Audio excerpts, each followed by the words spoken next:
Hello guys, papakita ko lang sa inyo yung mic lotion nitong camera na Lumix G100. So ayan guys, ito meron siyang brochure. Meron siyang mini tripod guys. Ayan yung tsura niya. Ito rin yung charger niya. So ayan.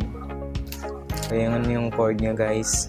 Ayan yung neck strap niya. Hindi pa yan nagamit. Hindi pa nabuksan. Tapos yung mismong camera. Ito siya guys. Saka yung kanyang original na battery guys. Original siya guys. Ayan. Ayan yung itsura niya. Pakaganda niya guys. Maganda siya pang vlog. Maganda na rin siya guys pang photography. Ayan. Ganyan lang siya kalit.